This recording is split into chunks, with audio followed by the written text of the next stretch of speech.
अस्सलाम वालेकुम, मैं हूं वैस मंगलवाला और आप देख रहे हैं वर्ल्ड वाइज। दुनिया को देखने का, जांचने का, परखने का एक अलग जाविया। सबसे पहले नजर डालते हैं आज की टॉप स्टोरीज पर। अमरीकी वजीर दिफा पीट हेग्सेथ के टैटू ने नया तनाज़ा खड़ा कर दिया।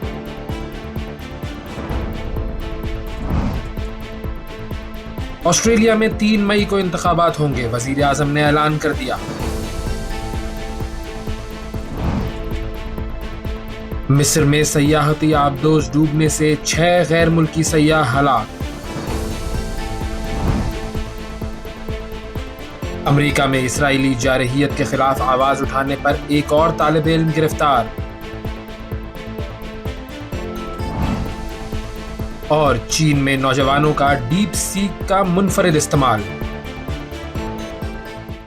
ये थी टॉप स्टोरीज और अब टॉप स्टोरीज के बाद खबरों की तफसील की तरफ जाते हैं। सबसे पहले बात करते हैं आज की सबसे बड़ी खबर की। सबसे बड़ी खबर की तरफ बढ़ते हैं। सबसे बड़ी खबर है इलेक्शंस के हवाले से। जी, इलेक्शंस की तारीख का ऐलान कर दिया गया है और ये मैं पाकिस्तान की बात नहीं कर रहा हूँ, बात हो रही है दो बड़े ममालिक की, कनाडा और ऑस्ट्रेलिया। ये दोनों ममालिक ऐसे हैं कि जहां पर इलेक्शंस का ऐलान कर दिया गया है। कनाडा में जो इलेक्शंस की तारीख दी गई है वो है 28 अप्रैल। 28 अप्रैल को कनाडा के अवाम वोटिंग करेंगे और नए वजीर आजम और नई हुकूमत के हवाले से चुनाव होगा। इस हवाले से हम अगले सेगमेंट में मजीद बात करेंगे। दूसरा जो मुल्क है जहां पर इलेक्शंस का ऐलान हुआ है वो है ऑस्ट्रेलिया। ऑस्ट्रेलिया में भी 3 मई को इंतखाबात की तारीख का ऐलान कर दिया गया है। 3 मई को ऑस्ट्रेलिया में वोटिंग होगी और ऑस्ट्रेलिया के जो वजीर आजम हैं एंटनी अल्बनीज ने ऑस्ट्रेलिया के गवर्नर जनरल से गुज़िश्ता दिन मुलाकात की और ऑस्ट्रेलिया की जो पार्लियामेंट है उसको डिसॉल्व कर दिया गया है। और अब यूं कहिए कि ये एक तकरीबन 5 हफ्ते की ये एक इलेक्शन कैंपेन है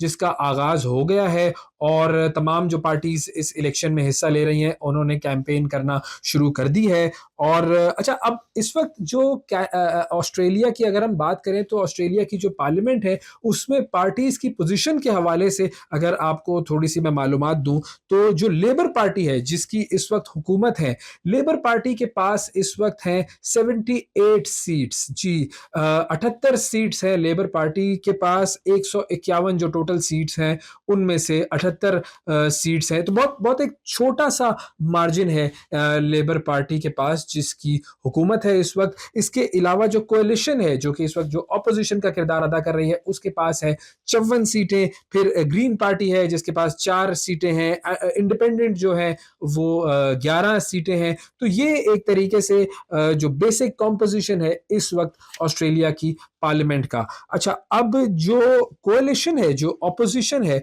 उनके लीडर हैं पीटर डटन और वो भी बड़े इस वक्त अग्रेसिव मूड में नजर आ रहे हैं। जिन इश्यूज की इस वक्त बात हो रही है, एक है ऑस्ट्रेलिया में जो इन्फ्लेशन का मामला है, महंगाई का मामला है, और दूसरा इशू है ऑस्ट्रेलिया में हाउसिंग क्राइसिस है इस वक्त जिसको डील करना है। तो इन इश्यूज के हवाले से बातचीत हो रही है। और अब आइए देखते हैं कि दुनिया के दीगर मुल्कों में क्या क्या हो रहा है।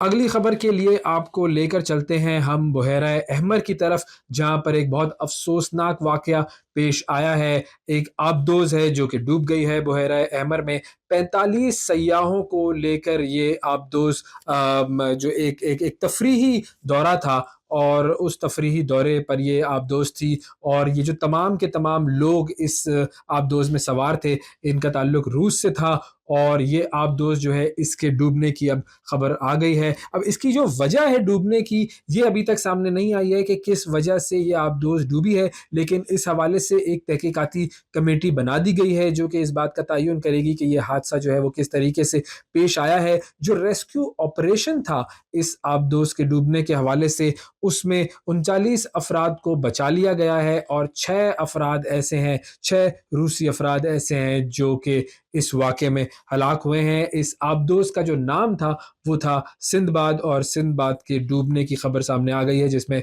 6 रूसी बाशिंदे जो हैं वो हलाक हुए हैं। अच्छा, अब ये जो रीजन है इस रीजन में इससे पहले भी ऐसा ही एक वाकया पेश आया था और ये वाकया पेश आया था नवंबर में और ये बिल्कुल इसी मकाम पर ये वाकया पेश आया था उस आबदोज का नाम था सी स्टोरी, और सी स्टोरी में 35 अफराद को बचा लिया गया था, 11 अफराद उस हादसे में हलाक हुए थे। और अब तयन ये किया जाएगा, तहकीकाती कमेटी जो बनाई गई है उसकी तरफ से तयन ये किया जाएगा कि ये जो हादसा है ये क्यों पेश आया था।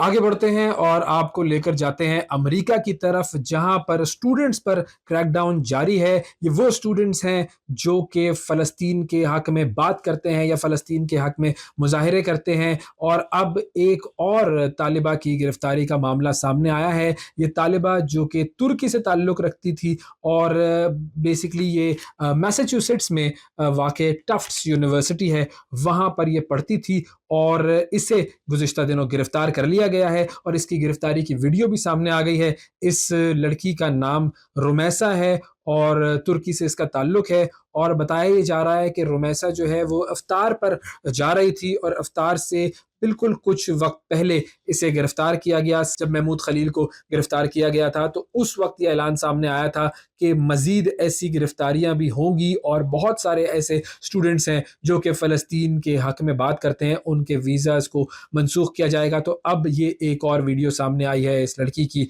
रुमैसा की, जिसको अमेरिका की जो इंटेलिजेंस अथॉरिटीज़ हैं और जो इमिग्रेशन अथॉरिटीज़ हैं उनकी तरफ से गिरफ्तार किया गया है। तो इसराइल की जो बर्बरियत है, गज़ा पर जो उसके हमले हैं, सीज़ फायर की जिस तरीके से इसराइल ने धज्जियाँ बिखेरी हैं, तो ये हमले अभी तक जारी हैं। और अगर ताज़ा हमलों की बात की जाए तो 38 लोग मज़ीद शहीद कर दिए गए हैं गज़ा रीजन में, और नॉर्थ गज़ा में 30 लोगों को शहीद किया गया है। इन 38 लोगों में 30 जो है वो नॉर्थ गज़ा में थे। तो और इसमें एक बड़ी अहम शख्सियत भी शामिल हैं जिनका नाम है अब्दुल लतीफ़ अल-कनवा, और ये हमास के तर्जुमान थे।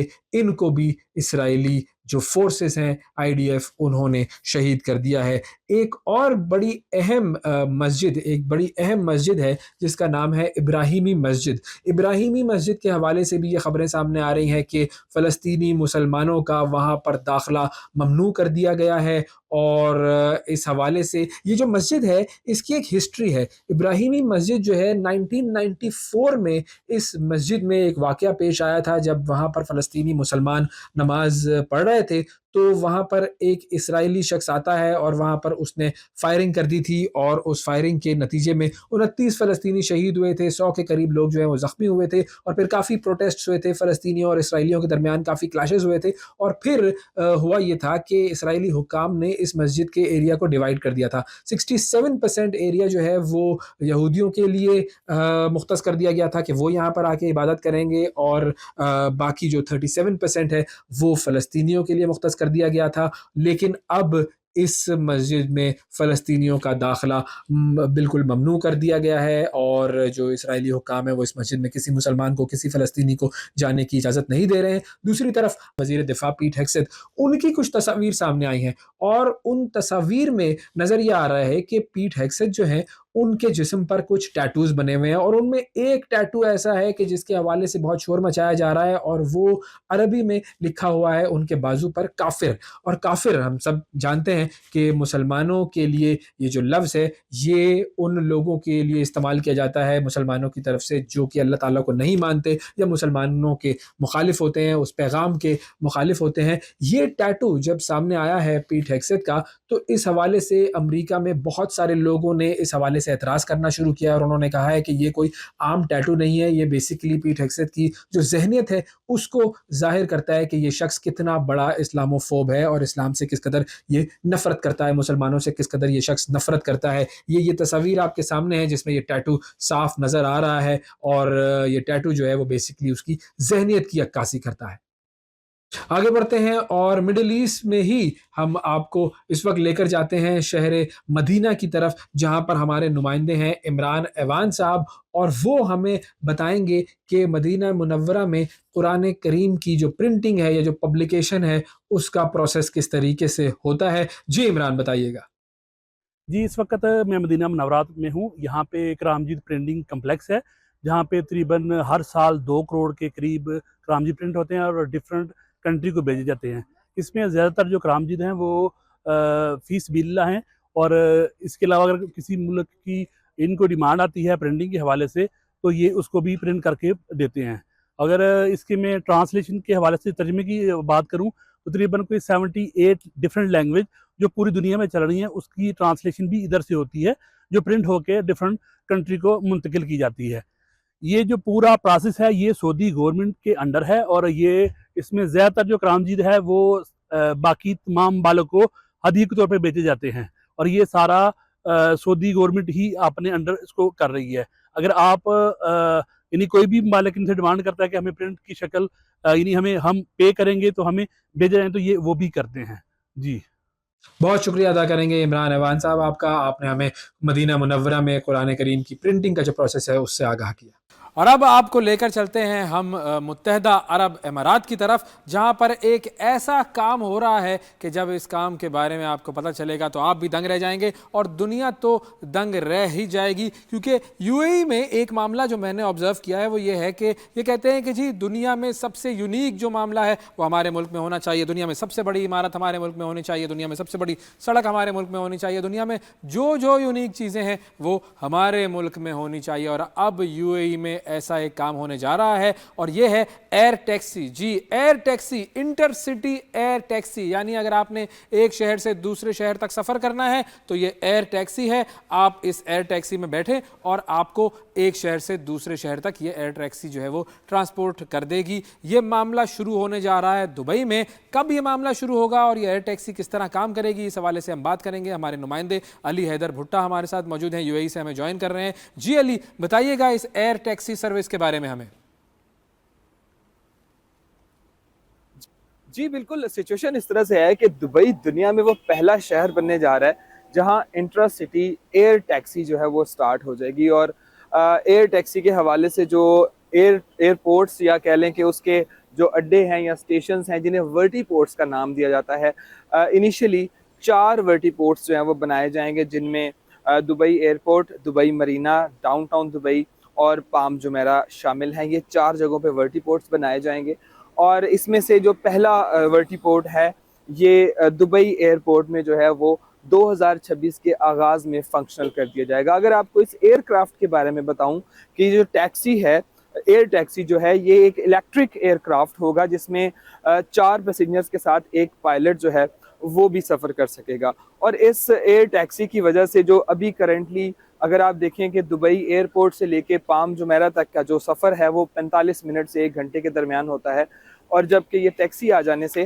یہ سفر جو ہے وہ صرف 10 منٹ کے اندر ہوگا. اس ٹیکسی کی جو سپیڈ ہے وہ 200 میل فی گھنٹہ کی رفتار سے یہ ٹیکسی اڑان بھرا کرے گی. اور اس کے علاوہ جو ٹیکسی ہے یہ جیسے ایک ڈرون کیمراز ہوتے ہیں اس کی طرح اس کے اندر جو روٹرز لگے ہیں، اور یہ ایک ہیلی کاپٹر کی مانند ایک ایئر کرافٹ ہے، لیکن اس کے اندر 6 روٹرز لگے ہیں یا 6 پنکھے، جسے آپ کامن لینگویج میں کہیں تو 6 پنکھے لگے ہوں گے. اور اس کے ساتھ ساتھ جو اس کی پرائسنگ ہے وہ پرائسنگ بھی بڑی نامنل ہے، پرائسنگ بھی بہت زیادہ نہیں ہے. اگر آپ دیکھیں کہ اوبر بلیک کے ساتھ اس کا موازنہ کیا جا رہا ہے کہ اس کی بھی ایک جو رائڈ ہے وہ اوبر بلیک کے ہی برابر ہوگی. بہت کریں گے. علی حیدر بھٹا ہمارے ساتھ موجود تھے. اور دبئی میں شروع ہونے جا رہی ہے یہ ایئر ٹیکسی سروس 2026 میں. اگر آپ دبئی میں ہوں تو پھر آپ یہ ایئر ٹیکسی سروس ضرور استعمال کیجیے. ایک چھوٹا سا وقفہ ہمیں لینا ہے، وقفے کے بعد دوبارہ حاضر ہوتے ہیں. یہ ہے ورلڈ وائز، ہمارے ساتھ رہیے گا. Welcome back. بریک کے بعد ایک مرتبہ پھر آپ کو ورلڈ وائز میں خوش آمدید کہتے ہیں. ناظرین، اس سیگمنٹ میں آپ کو لے کر چلتے ہیں ہم کینیڈا کی طرف، جہاں پر انتخابات کی تاریخ کا اعلان کر دیا گیا ہے. 28 اپریل کو کینیڈا کے عوام ایک نئی پارلیمنٹ اور ایک نئے وزیر اعظم کے لیے ووٹ ڈالیں گے. یہ چناؤ ہوگا 28 اپریل کو. اور اسی حوالے سے بات کرنے کے لیے ہمارے ساتھ موجود ہیں عظمت مجیب صاحب، جو کہ کینیڈا سے ہمیں جوائن کر رہے ہیں. سینئر صحافی ہیں، کینیڈا میں مقیم ہیں. السلام علیکم عظمت صاحب، بہت شکریہ سر، آپ نے پروگرام کے لیے وقت نکالا. سب سے پہلے میں آپ سے جاننا یہ چاہوں گا کہ یہ جو کینیڈا میں انتخابات ہوتے ہیں اس کا اگر آپ تھوڑا سا ہمیں طریقہ کار سمجھا دیں، جو پروسیس ہوتا ہے انتخابات کا اور پھر جو وزیر اعظم ہے اس کے چناؤ کا، وہ پروسیس کیا ہوتا ہے، طریقہ کار کیا ہوتا ہے؟ دیکھیں، کینیڈا میں بھی انتخابات کا طریقہ کار ویسی ہے جیسے دوسرے ممالک میں جمہوری طریقے سے انتخابات ہوتے ہیں اور پارٹی کی بیسس کے اوپر ہی یہاں پہ انتخابات ہوتے ہیں. مارک کارنی جو کہ پرائم منسٹر کینیڈا تھے، انہوں نے گورنر جنرل کینیڈا سے ریکویسٹ کی اور پارلیمنٹ ڈیزالو کی گئی اور 28 اپریل کو انتخابات کا دن مقرر کیا گیا ہے. پارلیمنٹ ڈیزالو ہوتی جتنی بھی پارٹیاں ہیں وہ اپنے کینڈیڈیٹس منتخب کرتی ہیں، اور آلموسٹ اس وقت جو ہے وہ یہ پروسیس کمپلیٹ ہو چکا ہے، اور جتنے بھی کینڈیڈیٹس ہیں وہ اپنی الیکشن کمپین کر رہے ہیں۔ الیکشن کمپین 30-35 دن چلے گی، اور اس کے بعد 28 اپریل کو انتخابات ہوں گے، اور جس پارٹی کے سب سے زیادہ امیدوار منتخب ہوں گے ووٹ لے کر، وہی پارٹی گورنمنٹ بنائے گی اور اپنا پرائم منسٹر منتخب کرے گی۔ 18 سال یا 18 سال سے اوپر جو بھی کینڈیڈیٹ ہے اس کو اپنا حق رائے دہی استعمال کرنے کا حق ہے یہاں پہ، اور وہ ووٹ کاسٹ کر سکتا ہے، اور یہی ایک جمہوری پروسیس ہے سمپل یہاں پہ انتخابات کرنے کا۔ اچھا عظمت صاحب، یہ بھی بتائیے گا کہ اب تک کی جو صورتحال ہے، ظاہر ہے الیکشنز اناؤنس ہوئے ہیں، اس کے بعد کی اگر صورتحال کو آپ دیکھیں تو آپ کو کیا نظر آتا ہے کہ کون سی پارٹی جو ہے وہ اس وقت عوام میں زیادہ مقبول ہے، اور کس کی طرف لوگوں کا جھکاؤ زیادہ ہے، کس کے جیتنے کے امکانات زیادہ ہیں؟ پولز وغیرہ بھی ہو رہے ہوں گے، تو پولز کیا کہتے ہیں؟ دیکھیں اس وقت صورتحال جو ہے وہ بڑی دلچسپ ہو گئی ہے۔ اگر کچھ مہینے پہلے اگر آپ بات کرتے تو لبرل پارٹی کی پوزیشن بہت ہی زیادہ کمزور تھی، اور کنزرویٹو پارٹی کی پوزیشن بہت اسٹرانگ تھی، اور کہا یہ جا رہا تھا کہ کنزرویٹو پارٹی کلین سویپ کرے گی اور میجورٹی سے جیتے گی۔ لیکن پرائم منسٹر جسٹن ٹروڈو کے اسٹیپ ڈاؤن کرنے کے بعد مارک کارنی جو کہ نئے لیڈر منتخب ہوئے ہیں اور پرائم منسٹر کا بھی عہدہ انہوں نے سنبھالا تھا، پوزیشن جو ہے وہ کافی چینج ہو گئی ہے، اور لبرل پارٹی کی پوزیشن اور پوائنٹس ریٹنگ جو ہے وہ بڑی تیزی سے اوپر آ گئی ہے۔ اس وقت تقریباً 40% کی ریٹنگ پہ چل رہے ہیں، اور جبکہ کنزرویٹو اس وقت 35 اور 36% کی ریٹنگ پر ہیں۔ اس کے بعد این ڈی پی جو ہے وہ تھرڈ پوزیشن کے اوپر ہے۔ بہت سے پولنگ رائڈنگز کے اندر کانٹے دار مقابلہ ہونے کی توقع ہے ان دونوں پارٹیوں کے درمیان، اور جو کہ میجورٹی جو ہے وہ تقریباً 170-180 کے قریب جو بھی پارٹی سیٹیں لے گی وہ اس پوزیشن میں ہوگی کہ حکومت بنائے۔ 343 یعنی 343 سیٹس ہیں ٹوٹل ہاؤس آف کامنس میں، جو کہ اس سال بڑھا دی گئی ہیں تھوڑی سی۔ تو اس کے اندر جو اس وقت ریسنٹ پول آئے ہیں اس میں دیکھا جا رہا ہے کہ لبرل پارٹی تقریباً 184 سیٹس لینے کی پوزیشن میں ہے، جبکہ کنزرویٹو 130۔ لیکن یہ ابھی پولز ہیں، صورتحال ہر دن بدل رہی ہے، اور لگتا یہ ہے کہ دونوں پارٹیاں جو ہے وہ بہت ہی کلوز جو ہے نا وہ سیٹیں لیں گی، اور بڑا دلچسپ یہ الیکشن ہونے جا رہا ہے۔ اور یہ بھی بتائیے گا کہ یہ جو انتخابات ہیں، یہ کن ایشوز کے گرد گھوم رہے ہیں، اور پارٹیز جو ہیں وہ کن ایشوز کو ایڈریس کرنے کی بات کر رہی ہیں؟ دیکھیے کینیڈا جو ہے نا اس وقت کافی مشکلات سے دوچار ہے۔ اس میں جو بڑے ایشوز ہیں اس میں ہاؤسنگ مارکیٹ ہے، امیگریشن ہے، ہیلتھ کیئر ہے، سینئرز کے مسائل ہیں، اور ساتھ ساتھ جو لیونگ کاسٹ ہے، جو انفلیشن ہے، لوگ پے چیک رہ رہے ہیں، تو یہ جو مسائل ہیں یہ تو ہیں ہی ہیں۔ لیکن اس دفعہ خاص طور پہ جو ان الیکشنز کے اندر سب کا جو ایک نظریں لگی ہوئی ہیں وہ امریکہ اور کینیڈا کے تعلقات کے اوپر ہیں۔ خاص طور پہ امریکہ کے پریزیڈنٹ ڈونلڈ ٹرمپ نے جو ایک ٹریڈ وار شروع کر دی ہے، اس کے اوپر سب کی نظریں ہیں۔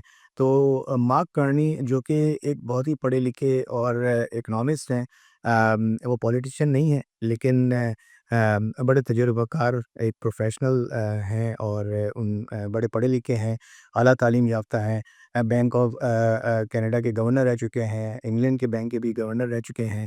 تو ان کا جو پروفائل ہے اسی کے بعد سے جو ہے وہ صورتحال چینج ہوئی ہے۔ اور جبکہ ایک اور چیز جو ہے جو کہ ڈونلڈ ٹرمپ صاحب جو کہ کینیڈا کو 51 اسٹیٹ بار بار کہتے ہیں کہ وہ کینیڈا کا 51 اسٹیٹ بنا دیا جائے گا یو ایس کا، تو اس کے اوپر کینیڈین جو ہے وہ کافی ناراض ہیں۔ دیکھیے کینیڈا جو ہے نا وہ رقبے کے لحاظ سے امریکہ سے بڑا ہے، اور ایک سپر پاور ہے، وہ بھی G8 کا ممبر ہے، اور کوئی ایک تھرڈ ورلڈ کنٹری نہیں ہے۔ اور کینیڈا اور امریکہ کے جو تعلقات ہیں ایک بہت ہی اسٹرانگ ہسٹری ہے ان تعلقات کی۔ امریکہ کے اوپر جب بھی کوئی مشکلات آئی ہیں کینیڈا نے ہمیشہ اس کا ساتھ دیا ہے۔ کینیڈا نے ہمیشہ امریکہ کی کوئی بھی وار ہوئی ہے اس کے اندر اس کے شانہ بشانہ کھڑے رہے ہیں۔ تو یہ بڑی ڈس اپوائنٹنگ سی پوزیشن ہے، اور ایک طرح سے جو کینیڈیز ہیں وہ کہتے ہیں کہ کینیڈا کی خود مختاری کے اوپر ایک ہی حملہ ہے۔ یہ کہا جائے کہ کینیڈا کو 51 स्टेट बना दिया जाएगा अमेरिका का। तो ये इस पे मार्क कार्नी जो है उनका भी स्टैंस बहुत ही सख्त है, और बल्कि उन्होंने तो इस कमेंट के ऊपर एक प्रेस कॉन्फ्रेंस में कोई जवाब भी नहीं दिया, उसमें उन्होंने बिल्कुल इग्नोर कर दिया इसको, और कहा कि ये तो कोई सवाल ही नहीं बनता है जिसके ऊपर बात की जाए। तो ये एक बहुत बड़ा जो है वो इशू है, और सारे कैनेडियंस जो हैं वो इस इलेक्शन के अंदर इसी बात पे फोकस कर रहे हैं कि इस चीज़ को कौन किस तरह से अच्छी तरह हैंडल करता है, और कनाडा और अमेरिका के ताल्लुकात को किस तरह सही तरह से उस्तवार करता है, और ये जो ट्रेड वॉर है इसको किस तरह से हैंडल करता है, इसको किस तरह से दोनों मुल्कों के दरमियान पॉलिसियाँ लेकर आता है कि दोनों मुल्कों के अंदर वही बेहतर ताल्लुकात हो जाए, और इकनॉमिकल जो सूरत हाल है वो बेहतर हो जाए। अच्छा अजमल साहब, जो जो मार्क कार्नी के इस वक़्त वज़ीर आज़म हैं, उनकी तरफ से एक बयान सामने आया था जिसमें उन्होंने मज़बूत मैंडेट की बात की थी। तो ये जो मार्क कार्नी मज़बूत मैंडेट माँग रहे हैं, इसका क्या मकसद है? और क्या वो आने वाले दिनों में अगर वो वज़ीर आज़म बन जाते हैं, तो वो कोई ज़्यादा जारहाना वज़ीर आज़म के तौर पर अपना रवैया लोगों के सामने लेकर आएँगे? ये मज़बूत मैंडेट का क्या मतलब है? देखिए, जैसा कि मैंने अभी बताया कि मार्क कार्नी जो वो हैं एक डिफरेंट लीडर बनकर सामने आए हैं। वो पॉलिटिशियन नहीं हैं, उनकी हिस्ट्री कोई पॉलिटिक्स की नहीं है, लेकिन वो एक इकोनॉमिस्ट हैं। कनाडा की इकॉनमी चलाने में उनका एक तजुर्बा है, और किसी भी मुल्क के अंदर अगर कोई इस लेवल पे कनाडा की इकॉनमी चलाने का तजुर्बा रखता है, तो वो डेफ़िनेटली ऐसे मनसब के ऊपर फ़ाइज़ होगा, तो वो मुल्क की बेहतरी के लिए अच्छा ही होगा। मार्क कार्नी बड़ी एग्रेसिव पॉलिसियाँ लेकर आ रहे हैं, इमिग्रेशन की पॉलिसियाँ हैं, साथ में उन्होंने अभी हाउसिंग मार्केट में 8% टैक्स जो है वो ख़त्म करने का ऐलान किया है नई कंस्ट्रक्शन के ऊपर। अभी उन्होंने इसके अलावा कार्बन टैक्स भी ख़त्म करने का जो है वो ऐलान किया। तो वो बड़ी एग्रेसिव पॉलिसियाँ लेकर आ रहे हैं, और जिसकी वजह से जब प्राइम मिनिस्टर जस्टिन ट्रूडो ने स्टेप डाउन किया था, तो बड़े मंझे हुए पॉलिटिशियंस और member of parliament liberal party के, उन्होंने आइंदा इंतखाबात के अंदर हिस्सा लेने से इनकार कर दिया था। उन्होंने कहा था कि अब आइंदा इंतखाबात में हिस्सा नहीं लेंगे। लेकिन जब मार्क कार्नी नए लीडर बने और प्राइम मिनिस्टर के ओहदे पे फाइज़ हुए, और उनकी जो पॉलिसियाँ सामने आईं, उनकी जो बयानात सामने आए, उसके बाद वही लोग दोबारा इंतखाबात में हिस्सा ले रहे हैं और अपनी दिलचस्पी ज़ाहिर कर रहे हैं। तो ये बड़ी खुशाइन बात है, और देखना ये है कि अगर मार्क कार्नी प्राइम मिनिस्टर बनते हैं, तो ये कनाडा को किस तरह से ये सारी चीज़ें हैंडल करते हैं और अपने तजुर्बे से फ़ायदा उठाते हैं। अच्छा, एक और इश्यू जिसकी तरफ मैं आना चाहूँगा वो है कैनेडियन सिक्योरिटी इंटेलिजेंस सर्विस जो है सीएसआईएस, उन्होंने ये बात हाइलाइट की है कि चीन, भारत और रूस ये कनाडा के इंतखाबात में मदाखलत कर सकते हैं। अब ये एक बड़ी तशवीशनाक बात है, तो ये जो मदाखलत है ये किस तरह की हो सकती है? जी, कनाडा का कहना है कि उसे चीन और भारत की तरफ से अपने इंतखाबी मुदाखलत के ख़तरात का सामना है। कैनेडियन इंटेलिजेंस एजेंसी सीएसआईएस की डिप्टी डायरेक्टर वनीसा राइस ने अभी 3 दिन पहले एक प्रेस कॉन्फ्रेंस की, और उसमें उन्हें ये बात बताई कि उनके पास रिपोर्ट्स हैं कि भारत और चाइना कनाडा के आम इंतखाबात में मुदाखलत करेंगे, और ख़ास तौर पे उन्होंने ये भी बताया कि ये ममालिक आर्टिफ़िशियल इंटेलिजेंस टूल का भी इस्तेमाल करेंगे अपने इन मकासद को हासिल करने के लिए, और ये भी बताया कि भारत के पास सलाहियत है कि वो कैनेडियन कम्युनिटीज़ में भी मुदाखलत करेगी अपने मकासद हासिल करने के लिए।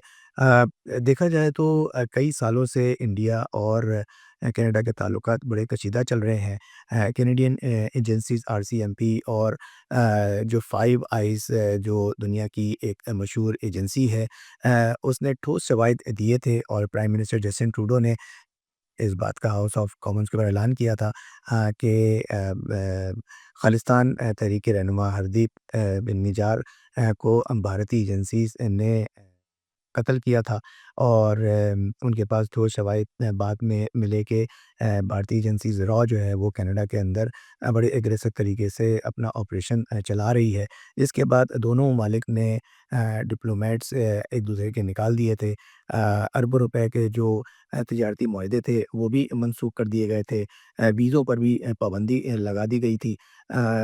उसके साथ-साथ चाइना और कनाडा को देखें तो उनके भी ताल्लुकात कुछ कशीदा चल रहे हैं।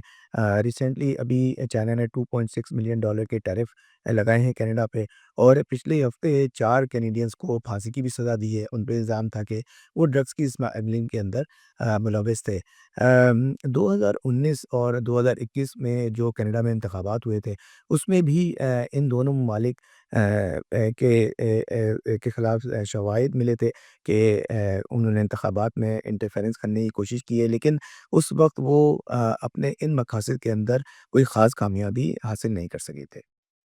बहुत शुक्रिया अदा करेंगे अज़मत मुजीब साहब हमारे साथ मौजूद से थे, कनाडा से सहाफ़ी जो कि हमें जॉइन कर रहे थे, और उन्होंने हमें बताया कनाडा में 28 अप्रैल को होने वाले इंतखाबात के हवाले से कौन सी पार्टीज़ हैं, किन इश्यूज़ पर बात हो रही है, और फिर बैरूनी मुदाख़लत की भी एक बड़ा अहम मामला है। अब देखते ये हैं कि कनाडा के हुक्काम जो हैं वो किस को अपने नए वज़ीर आज़म के तौर पर देखना चाहते हैं। आने वाला वक्त हमें बताएगा, और हम आपको लम्हा ब लम्हा इस पूरी जो इलेक्शन की कैंपेन है और ज़ाहिर है बाद में आने वाले जो रिज़ल्ट्स हैं उनसे आगाह करते रहेंगे।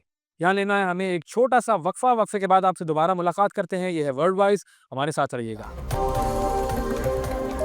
Welcome back. ब्रेक के बाद एक मरतबा फिर आपको वर्ल्ड वाइज में खुशामदीद कहते हैं, और अब आपको हम लेकर जाते हैं चीन की तरफ। जी, चाइना इस दुनिया का एक बहुत बड़ा मुल्क, बड़ा सुपर पावर। चाइना से एक बड़ी इंटरेस्टिंग खबर हमारे सामने आई है, और ज़ाहिर है अमेरिका और चीन ये दोनों ममालिक जो हैं वो बहुत सारे मैदानों में एक दूसरे से मुकाबला करते हैं, और जो आर्टिफिशियल इंटेलिजेंस का मैदान है उसमें भी इन दोनों का मुकाबला था, लेकिन डीप सीक बनाकर चाइना ने सबको पीछे छोड़ दिया और सबको हैरान कर दिया कि किस तरीके से एक ऐसी ज़बरदस्त इन्होंने artificial intelligence based platform launch किया कि सारी दुनिया जो है वो उसे देखती रह गई, दंग रह गई। अब चाइना से खबर ये आई है कि चाइना के जो नौजवान हैं उन्होंने डीप सीक को अपनी साइकोलॉजिकल थेरेपी के लिए भी इस्तेमाल करना शुरू कर दिया है, यानी इतना ज़्यादा केपेबल ये प्लेटफॉर्म है। अब ये मामला क्या है, चाइना के जो नौजवान हैं कैसे डीप सीक को अपनी साइकोलॉजिकल थेरेपी के लिए इस्तेमाल कर रहे हैं, इस हवाले से बात करने के लिए हमारे साथ एहतसामुल हक मौजूद हैं,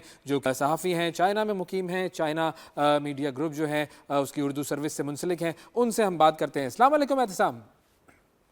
जी, वालेकुम अस्सलाम।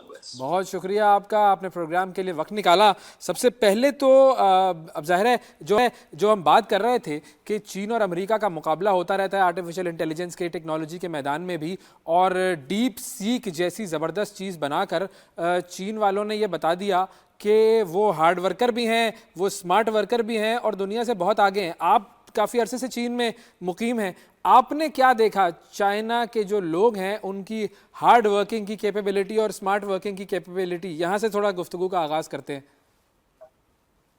बहुत डिफरेंट है अगर मैं बात करूं वेस्ट पाकिस्तान से, और उसमें अगर मैं 2-3 चीज़ों में आपको बताऊं कि मैंने यहाँ क्या महसूस किया है ख़ास तौर पर इस कौम में ओवरऑल।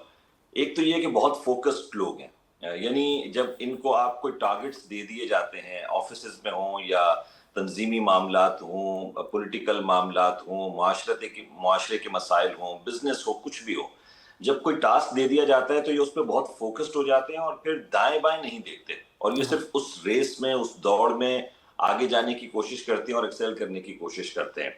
एक तो ये है। दूसरा ये कि चीन में ऑफिस एनवायरनमेंट के हवाले से अगर मैं बात करूं तो यहाँ पर प्रोडक्टिव टाइम बहुत ज्यादा है। आप यूं समझें कि अगर मैं सिर्फ अपने ऑफिस ही की बात करूं तो 7 से 7.5 घंटे टोटल ब्रेक्स मिला के या ब्रेक्स हटा के ऑलमोस्ट हर जगह इतने ही बनते हैं। लेकिन उस टाइम पर अगर मैं अपनी प्रोडक्टिविटी यहाँ आकर देखूं और पाकिस्तान के मुकाबले में देखूं तो मुझे बहुत ज्यादा नजर आती है, और मैं मल्टीटास्किंग चीजों में इन्वॉल्व होता हूँ। अच्छा, तो उसकी वजह यह है कि चाइना में हमारे यहाँ जैसे कल्चर है ना, एक कि आप ऑफिस आए, सलाम दुआ, सबसे मिलना जरूरी, किसी को सलाम न करो तो वो नाराज हो जाता है, किसी के साथ बैठो नहीं, चाय न पियो तो वो नाराज हो जाता है। चीन में इसको बुरा समझा जाता है। आप ऑफिस आते हैं और आप अगर सलाम दुआ सबसे करने लग जाए तो ये भी अच्छा नहीं लगता। जहाँ हर कोई ऑफिस पहुंचता है, अपना सिस्टम ऑन करता है, बैठ जाता है, और उसके आने का भी उस वक्त पता चलता है जब वो सिस्टम पर लॉग इन होता है। तो ये एक बहुत बड़ा फर्क है कि वो ऑफिस जो है वो सोशलाइजिंग की जगह नहीं है, वो काम करने की जगह है। तो ये बहुत इंपॉर्टेंट चीज है। और एक चीज और है जी, वो ये कि लाइन ऑफ एक्शन जो है ये बहुत क्लियर है यहाँ पर। अगर टॉप लेवल से नीचे तक कोई ऑर्डर, कोई हुक्मनामा, किसी किस्म की पॉलिसी उसको नाफिज किया जाता है तो दरमियान में जो हायरार्की है पूरी, وہ اس کو منوان اس طرح سے فالو کرنے کی کوشش کرتی ہے.